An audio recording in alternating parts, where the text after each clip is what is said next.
नमस्कार दोस्तों, मैं हूं ऋषिकेश। द डेलाइट न्यूज में आप सभी का स्वागत है। 16 नवंबर का दिन भारतीय सेना के दृष्टिकोण से एक बेहद ही खास दिन है, क्योंकि भारतीय प्रधानमंत्री नरेंद्र मोदी 16 नवंबर को उत्तर प्रदेश के सुल्तानपुर में पूर्वांचल एक्सप्रेसवे का उद्घाटन करेंगे।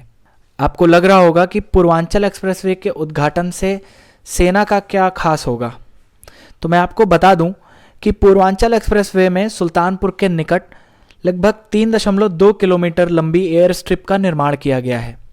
जी हाँ, पूर्वांचल एक्सप्रेसवे की ये air strip Agra Lucknow expressway की तरह भारतीय वायुसेना के विमानों के लिए ये आपातकालीन रनवे के रूप में प्रयोग किया जाएगा, जिससे कि कभी युद्ध के दौरान या आपातकालीन स्थिति में भारतीय लड़ाकू विमान इस हवाई पट्टी पर उतर सकें।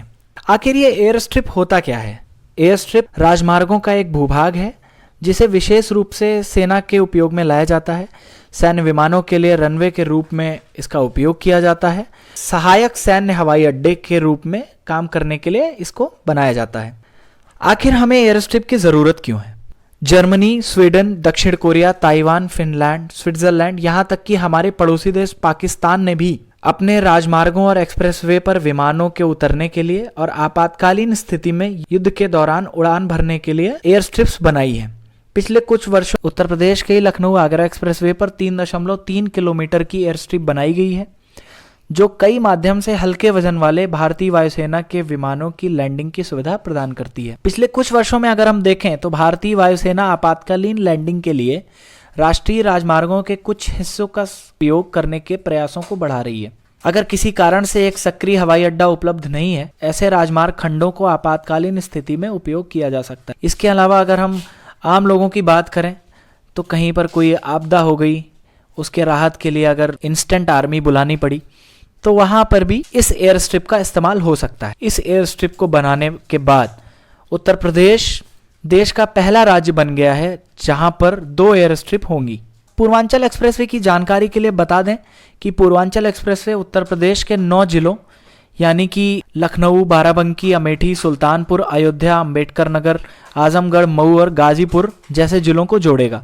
बताया जा रहा है कि उद्घाटन समारोह में पूर्वांचल एक्सप्रेसवे पर वायुसेना का एक एयर शो भी होगा। पीएम मोदी की उपस्थिति में भारतीय वायुसेना के 6 फाइटर जेट टेक ऑफ और लैंडिंग करेंगे।